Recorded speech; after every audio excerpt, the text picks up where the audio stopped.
Right, hey guys, how are we doing? Back with another video from Swag Kage, and today we're checking out the best fight in Dragon Ball. So we did the best fight in Naruto, the worst fight in Naruto, so we got the best fight in Dragon Ball. And going from the thumbnail, I think he's going to be talking about Vegeta versus Goku. Although, I notice now it doesn't actually say Z in the title, so I'm not very well versed in the original Dragon Ball series, so interesting. Apparently there's some really good fights in that. But the Vegeta Goku fight is really good. Love that fight. I suppose most people would argue that the Frieza Goku fight is the best, but that's only because of how impactful it was, the Super Saiyan thing, the fact that the Frieza arc was just incredible anyway, and nostalgia. But let's see what Swag Kage has to say on the best fight in Dragon Ball, shall we? Hey everybody, how's it going? It's your boy Swag Kage. It's your boy. Today I brought a friend with me. It's not Seth for once. It's my buddy Smugstick. We've known each other for a while, so I'm just gonna call him Luis. He's just gonna call me Rob. But alright. Feel free to introduce yourself. Hi guys, I'm Luis. So anyway, no. I'm Luis Amazing. Smugstick. I do Dragon Ball videos. Anyway, so cool. In case the thumbnail didn't tip you off, we're gonna be talking about what we feel the best fight in Dragon Ball is. For me, it's like my actual personal favorite. Well, I don't know if it's my personal favorite, but it is one that I often like. Right, so Vegeta Goku, right? Okay, cool. This is the best fight in Dragon Ball. Original manga, GT, Super, everything. I don't think anything competes. I know he told me before that he has some fights that he likes better personally, and I'm not really sure. I'm pretty sure this is the one that I like the best, though. But regardless, there's some good fights in Dragon Ball. Like, jeez. Objectively, that this is probably the best fight. And I don't mean to say that in a way that's like you're correct if you say that this fight is the best. When I say objectively, I more mean stripping, like looking at it without letting emotion influence it. You know.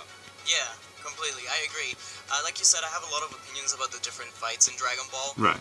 And I don't think this is my absolute favorite one, but I think looking at everything around it, the fight itself, I just think this is what encapsulates the very best that Dragon Ball brings to the table. Like, for example, I totally love the Majin Vegeta fight, the Kid Buu fight because of the way he uses his body. But I think Goku versus Jackie Chun might be my favorite one. You see, I'm not versed in these. Value around the whole thing, you know? Yeah, I mean, so there's a lot of stuff in Dragon Ball that I've seen does clips, the same stuff that this fight does.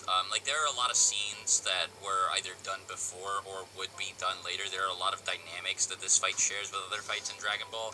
In particular, I think that a lot of the fights from Z sort of copy the formula that this fight has, where the villain will start out beating the protagonist, and then the protagonist gets an amp, and then the protagonist will power up. There you and go. Start beating up the bad guy. And then the bad guy's stronger so again. The bad guy will power up, and then start beating the protagonist. And then we win somehow. And at some point throughout this exchange, they'll get really mad and try to blow up the planet. It happens literally. Yeah, because Vegeta's Goku has to stop it.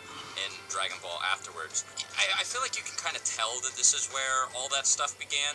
I don't know, I feel like Vegeta's pride and, all of the other aspects of his character that lead him to get really mad when he gets injured by Goku, that lead him to be like, yeah, I think I'm just going to blow up the planet. Yeah, it's sick. I feel like it comes a lot more naturally to him, and it doesn't feel like, yeah, okay, I guess we're doing this again, you know what I mean? Yeah, because it's the first time. Trends that continue on for the later series, like you said. For example, the beam struggle is really probably the most iconic one here. Of course, we've seen that before with Jackie Chun versus Goku, or Piccolo versus Goku. But this one and the Cell one is probably the ones that people remember. Yeah, it's this one and the Cell one. Yeah, exactly. Yeah. Reading it again with the full-color manga, I realized just how bloody it is. It's probably one of the most violent fights in all of Dragon Ball. Everybody's struggling. Everybody's underground, on their last breath. There's some sort of realism to it, isn't it? Like, everyone's proper, ow, I've been hit. Like, people aren't just, just being so overpowered. What's weird about this fight is, it feels a lot more grounded than a lot of the stuff that comes before and after it. And that's really weird to say, because it's the arc where, aliens are introduced, and we find out that Goku is an alien, and then they, come in, and, one of them lifts up his fingers and blows up a whole city. That's so cool when Nappa does that. But, I mean, the progression of events, all the character motivations, everything feel a lot more natural. Raditz goes there to check on his brother, and then... Yeah, it's scaled evenly between everybody, I feel. Like, the Cybermen bit helps do that for everyone else, to help you realize how strong they are. On the planet, which catches the attention of his comrades, who you would assume he has comrades anyway. He's dressed in this, military gear. So, you know, you'd think he works with people, and then those people, you know, they're really interested in the ability to grant wishes, so they show up, and it's really that simple, and, you know, it seems a lot more digestible than, like, you know, way back before the time skip, this one guy that you never even met, made these androids that are stronger than Frieza. Like, it's actually built up. Than, like, a rogue god traveling through time to, like, wipe out all life. Yeah, traveling to the future. Because he's really salty. And then, like, the Tournament of Power is about as contrived as it gets. Yep. I feel like it's very scaled back in comparison in the Saiyan Yeah, saga. definitely. Like, I don't know, it feels a lot less grand and over the top. When, like, again, Vegeta and Nappa, they're just there because they want immortality. Yeah. There's also just so many iconic moments. First of all, the dialogue that Toriyama uses, it's used in, like, every Dragon Ball video game, and for a good reason. Yeah. Introduction between Goku and Vegeta when they're about to fight. The stuff about, oh, I'm the wall that you can't climb over. It's just great. Yeah, or, you know, try dodging this one if you can, but if you do, your precious Earth will be destroyed. That stuff's That's so class. good. Yeah. So Sick good. moment. Sick moment. Like I mentioned the beam clash, but also Vegeta becoming an Ozaru, Ozaru, which I think yeah. is great. Because we've already seen a transformation like this before, and we can gauge how powerful We know stuff that like it's a this can threat, be. yeah. Not to mention how Goku is a low-class warrior that was sent to just die. I think that's worked really well, how he turns out to be the one to challenge the super elite. And Vegeta even says himself, going back to the dialogue, how could this be? How can a lowlife from Saiyan me, defeat me, yeah? I think Vegeta might be at his best during this fight. A good thing to compare this to is, like, another transformation that soon follows is, like, so when Frieza, Frieza transforms, the reason you're scared, like, you have no fucking clue, like, like, you can't really infer anything from his appearance alone, and it's only really the fact that, like, Zarbon's transformed before, that makes you go like, okay, well, maybe this might be a little bit scary if Frieza's gotten a similar power-up. And then he has to say, like, my power level in this form is over 1 million for you to be like, oh, wow, that's a Then it's like, right, the visual thing doesn't actually tell us straight away, right? You know, it's like, because Goku's done it multiple times before. Now, I always thought this was really weird, honestly, that he was able to kill Gohan as a Great Ape, because, like, he was supposed to be, like, the strongest fucking guy, like, ever, and the whole, like, everybody knows who he is, and he, like, lost to, like, baby Goku transformed into Right, I've never thought about that, that's so weird. But, like, that's how strong the transformation is, and now, it's we a have huge to see amp. Goku going up Massive. against somebody who is already stronger than him, who is now using that, like, overwhelming power, against him. And I mean, it's just, like, really scary. I think it's, like, the scene with, like, Vegeta, like, roaring as he, like, expands, it's so into cool. The Great Ape is, like, it's one of the scariest shots, in the whole series. I thought it was Because, weird like, when I was more little than watching just, that, it's like, the Great Ape transformation, it draws on, like, a lot of stuff that's come before, specifically stuff from the Saiyan arc. Like, Raditz is used to build Nappa and Vegeta up, and then Nappa definitely. is used to build up Vegeta, yeah. And Raditz was already ridiculously strong when he showed up, and then Nappa fucking Yeah, Piccolo killed and Goku had to both take him, and then, like, Goku had to sacrifice himself to take him down. Vegeta's way stronger than Nappa, because Nappa's terrified of him. You know, as soon as the fight begins, and, like, Vegeta's just, like, you know, dealing with, like, Goku, like, even Looks so Goku's cool. using the Kaioken, you're like, man, yeah, how is Goku gonna beat this guy? And then he uses the Great Ape transformation on top of that, and you're just like, oh, wow. Jesus. I guess you could apply the same thing to Frieza, but, like, by the time that Frieza's in his final form, this, like, you've kind of gone through the same sensation, like, 3 times. Yeah. And I You feel don't like you're feel a bit more numb to it. Don't get me wrong, as when intimidated Frieza by what first you're seeing on screen, it's like that. it is pretty terrible. Like, when he first transforms in all 3 of his forms, it's kind of terrifying, but that doesn't happen in his fight with Goku, which is, I think, the best fight of the Namek Saga, whereas that does happen here in the fight against Vegeta. And, I mean, I think it's one of the best parts of the fight. Especially after that, everything starts to feel really chaotic because, like, you know... well, considering... Is it Yajirobe? obviously Yajirobe overwhelmed. slices his Krillin tail and off, doesn't he? Gohan, have to show up It does seem and try very, and help like, him. And then, like, once Yajirobe comes in and cuts drastic off Vegeta's tail measures. and saves the day, it's just both sides scrambling and fighting and clawing to try and get an advantage over the other. And it's just so cool. Yeah, it's so awesome because it goes up and down for both of them. You constantly It's don't know crazy to who's see everybody like so helpless, gonna both tip Vegeta that balance over. and the heroes. Goku's on the ground, his legs are broken from the fight against the Ozaru. Yeah. Gohan tries to step in, he can't do anything. He becomes an Ozaru. He fucking destroys Vegeta for a second until his tail gets cut off. Yeah. Vegeta's legs are hurt. He can't do anything. And then finally, Krillin tries to do something. Yeah. He gets stopped. It's just none. It's never. And then ends. Krillin's And even I like forget to mention, but the spirit he ends up using a against sword, doesn't he? Vegeta, He's not even it strong doesn't enough to do it mention much when himself. people talk about this attack, but it's incredible. Goku entrusting the power of Earth to his best friend. It's such a good scene. And Krillin's awesome, and all his friends are dead. He's alone. He has to do this. You know, you really see that. Gotta he's save the scared, Earth, man. But he's willing to do anything at this point. Vegeta is so cool, by the way. Yeah. When people talk about like their favorite Dragon Ball villains, That's why I try and have I mean, every single Funko Pop that is Vegeta. It's like Frieza, or Cell, or like Piccolo. Sometimes people say Boo. He's a lot less common, but nobody ever talks about Vegeta. And Vegeta's my favorite villain. He was boss. From Z. Piccolo is a close contender. I might like him a little bit more. But Vegeta's definitely my favorite Z villain. Yeah. Because, like, he clearly has character flaws. Like, right from the beginning of the fight, he's kind of being a jackass and isn't taking things seriously. At all, yeah, because he thinks he's just so overpowered. Even when he transforms into in Ozaru, he continues to do this. He's like, "Oh, oops, Goku, did I let you live? I nearly Oops, stepped my on you. mistake. Oh God." I guess I'll have to work on my aim next time." And you know that's one of the reasons why he loses. But when he like actually starts trying, he's like clearly very smart and capable. You know, like and there's I a reason think a lot for of his this is cockiness. communicated just through his expressions and the way he moves.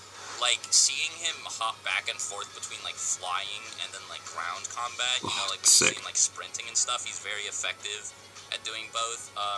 Like one of the more subtle things is when Yajirobe like blows Krillin's cover by calling out to him and saying like, "Hey, go ahead and throw the spirit bomb." Throw it already. Vegeta immediately, like you see him like instantly look over his shoulder.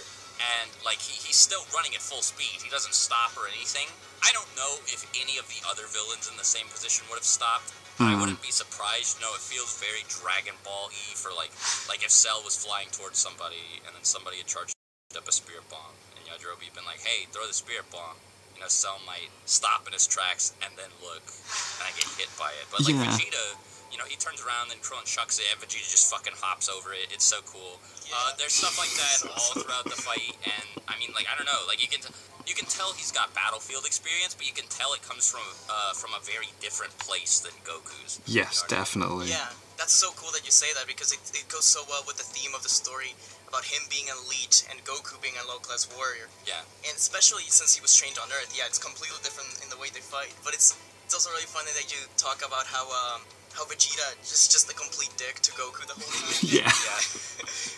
When I have the manga open right here, and when Goku uses the Kaioken, when Vegeta's on Ozaru, Goku just runs out of power for a second, and Vegeta just hops over to him, and just see this giant monkey jumping, saying, "Don't die, boy, before I can kill you." Yeah, exactly. It's so perfect. It's so perfect. The way the Kaioken is used in this fight is also super cool. Yeah. Because it got this build up, more so in the anime than in the manga. It got this huge build up to see exactly how powerful it could be. Yeah, like what it does, and then when he uses it against Vegeta, it's like, oh dear. Against Nappa, and it's incredible.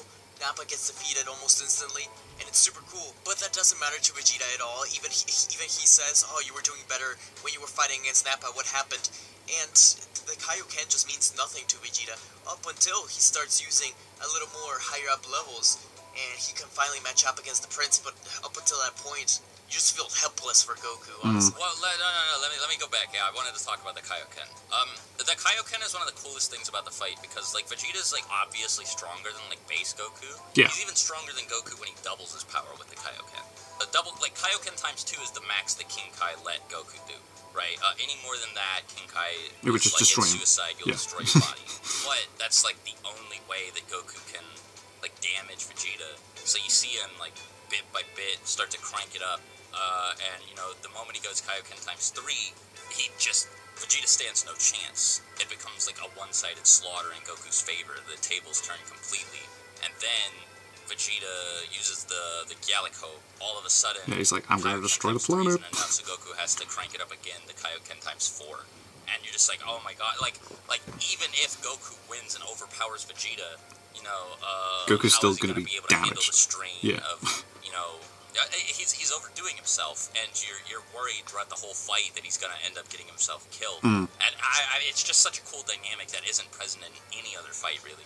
Yeah, completely, and I think it's super cool because it's different from the Super Saiyan transformations, because with those, you don't have something tangible to compare yourself to in power. Nobody screams out, oh yeah, the Super Saiyan, that's times 50 during the fight. Yeah, With the Kaioken, yeah, that's true. With the Kaioken, Goku says times 4, and you can see it adding on top of each other, you know? And then so it's, add King Kai being like, Goku, you can't do more of a that. sense of how strong Goku's becoming as the fight goes on than anything else, you know? After the beam struggle, it kind of becomes irrelevant, and it's just a way for Goku to avoid attacks. But still, that brief period in the fight where it's like vital to Goku's ability to do anything to Vegeta is really cool. Honestly, I think that's all I have to say about it. I just think it's super cool and unique. Even right down to the ending, like the fight ends with Gohan mid-D-transformation falling on him. top Yeah, of Vegeta and crushing that was him. sick. Like, I forgot about that. Every other fight ends with the person being consumed by an energy blast. In Dragon Ball Z, I mean. But, you know, Vegeta gets crushed by a little boy, and then he's just, you know, underneath a naked child's body right at the end. It's so weird, and I mean, I think it's really cool. That was cool.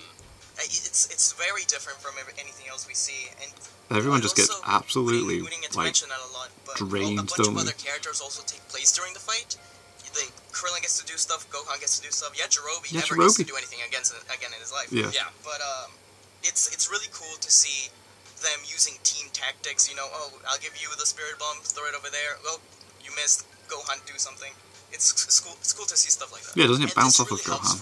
For the next time we see Vegeta, because Vegeta shows up on Namek, but suddenly there's a bunch of other people that were stronger than him, and you're like, oh my god, it took like 5 people to defeat Vegeta alone. Yeah, and Vegeta can't even take these guys. Frieza, Dodoria, all these other characters. And also, real quick, the setting is probably one of the most iconic ones in Dragon Ball, just this rocky formation. Goku and Vegeta had that iconic stare down, once towards the bottom, once towards the top. Obviously representing the elite versus the low-class Saiyan. Yeah. And in the full-color manga, at least, you see it go from day to dawn to dusk. And it's, so you see how long it goes for, that's cool. Krillin specifically isn't really instrumental in like anything like this. Again, like he's obviously really important. He has a moment against Frieza because he's one of the main characters until Goku gets there. But in like fights, he doesn't really do diddly squat. He's like I wouldn't say cutting off Frieza's tail diddly Frieza, squat. But first of all, that's played more for laughs, and second of all, that's just so that Piccolo can get there. But like when Krillin's pitching in against Vegeta, it's to defeat Vegeta. Like, there's no one else that's going to show up. It's just you, Goku, man. Gohan, and It's a Yajirobe. lot of pressure. The fact that Krillin was able to put him where... it's just so cool. You know, it's a shame to see that Dragon Ball has mostly become the Goku and Vegeta show in the present day. Like, even without giving characters weird, contrived power-ups, it's totally possible to give them a meaningful role in fights, as you see here. I guess as long as, like, the power gap isn't as, like, humongous as it is now in Super, you know, like, I would just love to see stuff like this happen again, because Vegeta wouldn't have lost. If any one of the 3 people there had been absent, Vegeta would have won. You know, like Gohan, Krillin, Yajirobe, and Goku. Everyone even does Goku something against him, yeah. all did their part, and it's so cool. I love this fight so much. Yeah, me too. Also, Toriyama's art, just perfect. It is sick. That looks amazing. I mean, yeah, it's always on point, really. Toriyama is just a really great artist. Yeah, I know a lot of people know this already, but the way he does this paneling is really cool. The fight flows so well. You go ta-dan, ta-dan, ta-dan. It's just the motion of all the characters. It's like the lines and watching everything. Waves, honestly, if I'm using a metaphor. Like, Totally Not Mark's done some videos on that. I wouldn't even have blamed them if they never made an anime, because it just looks that good. I love this fight. You reminded me how much I loved it, because I think actually talking about it through here, I might have changed my mind a little, and maybe this is my put it on the favorite top. fight. The only other one that like competes with it for me is when Goku transforms into a Super Saiyan against Frieza, but that has more to do with like character stuff than the actual fight itself. Yeah, I like other ones as like the Majin Vegeta fight, which is very emotional as well.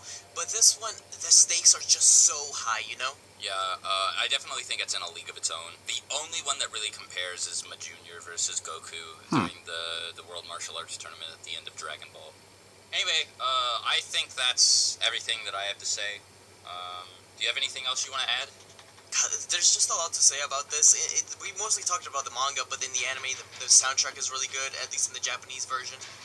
The voice acting of Masako Nozawa... I don't think I've ever watched the Japanese version of but we could talk about this the first, like... Yeah, I remember. Thanks for coming on, Luis. Well, Dragon Ball Z. No, I've not watched any of Dragon Ball Z in Japanese, to be fair. Of your own, feel free to leave them in the comments below.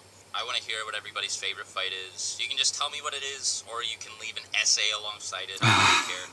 Make sure you go and subscribe to my buddy Luis. He makes pretty good videos. Cool. Yeah, that's me, Smugstick. Thanks for having me on, and thanks for Might watching check out some of his videos. And, yeah. Till next time, talk to you later. Swaikage out. Bye.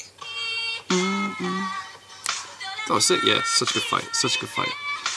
Everything. Just everything in it. The build-up, the fight itself, the afterwards, the intensity of it all. The groundedness, that's the word that I want him to use. Like, when I say it feels more real, that's what I was trying to say, yeah. Everyone's just constantly getting pummeled and pummeled and pummeled, and it's just such an effort to just do anything against anybody. It's... yeah, decent. So anyway, thank you guys very much for watching. What do you guys think of that? What do you guys think of this? Click like, subscribe if you haven't already. Leave comments down below. Let me know what I should watch and discuss in future videos. And I'll see you guys next time.